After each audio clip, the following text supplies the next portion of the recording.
एक जंगल में एक शेर रहता था।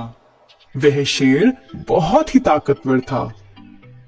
हर रोज वो जंगल से बाहर निकलता और किसी एक जानवर का पीछा करता और थोड़ी ही देर में उस जानवर को पकड़कर मार के खा जाता था। इस तरह से शेर की जिंदगी बहुत अच्छी चल रही थी। शेर इतना खूंखार था कि उसकी एक दहाड़ देने से जानवर डर जाते थे और वह भाग ही नहीं पाते थे और शेर आसानी से पकड़कर जानवरों को खा जाता था। एक दिन की बात है, शेर भूखा प्यासा जंगल में घूम रहा था।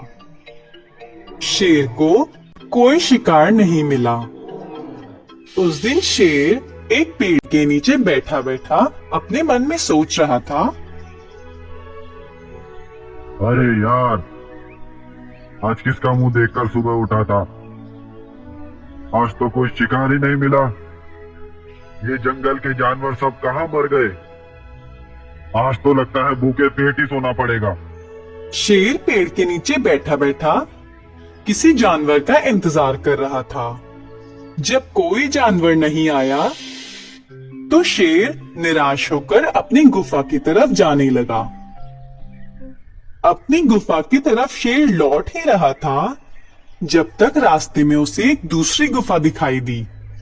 शेर ने अपने मन में सोचा, अरे रे रे रे, ये तो किसी जानवर की गुफा लगती है। मैं ऐसा करता हूँ, इस गुफा में जाकर बैठ जाता हूँ।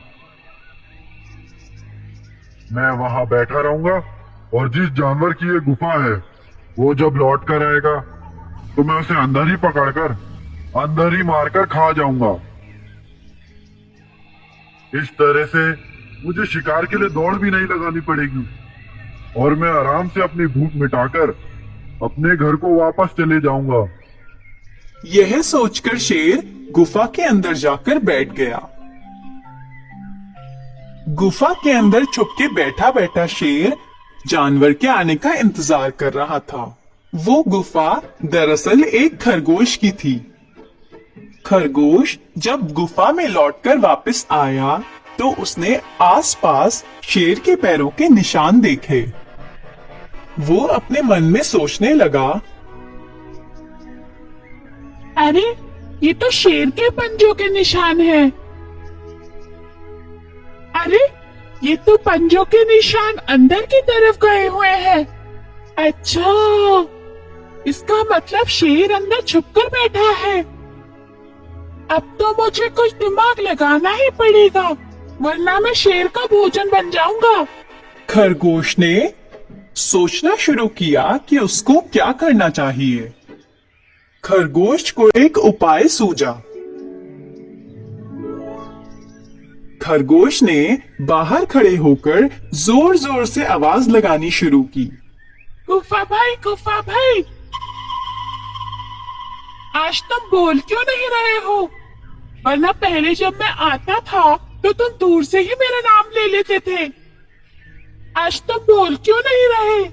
गुफा के अंदर बैठा शेर खरगोश की बातें सुनकर अचंभित हो गया और उसने अपने मन में सोचा, अरे रे रे रे, ये तो बोलती हुई गुफा मालूम पड़ती है, मगर ये आज नहीं बोल रही।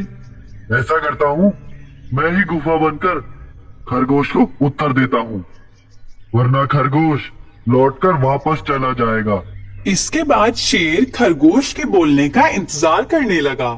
थोड़ी देर बाद खरगोश ने फिर से आवाज लगाई, गुफा भाई, गुफा भाई, तुम जवाब क्यों नहीं दे रहे? अरे खरगोश भाई, मैं तो सो गया था, इसीलिए मैं जवाब नहीं दे रहा था। तुम बताओ, तुम इतनी देर से कैसे लौटे आज? अंदर आ जाओ। खरगोश बहुत समझदार था। वह शेर की आवाज पहचान गया और उसने जोर से चिल्लाकर कहा, भागो, शेर आया है। यह कहकर खरगोश भागने लगा। शेर भी गुफा से बाहर निकलकर खरगोश का पीछा करने लगा। क्योंकि खरगोश छोटा था और फुर्तीला था, इसलिए वो जंगल में भागकर कहीं छुप गया और शेर भूखा भी था और थका हुआ भी था। इस वजह से वो खरगोश का ज्यादा देर तक पीछा नहीं कर पाया और अपनी समझदारी के बदौलत खरगोश ने अपनी जान बचा ली और शेर खरगोश का कुछ नहीं बिगाड़ पाया। बच्चों, इसलिए कहते हैं कि समझदारी हमेशा बल से बड़ी होती है। समझदार इंसान अपने से ज्यादा बलवान इंसान को भी मात दे सकता है। इसलिए हर परिस्थिति में हमें समझदारी से काम लेना चाहिए।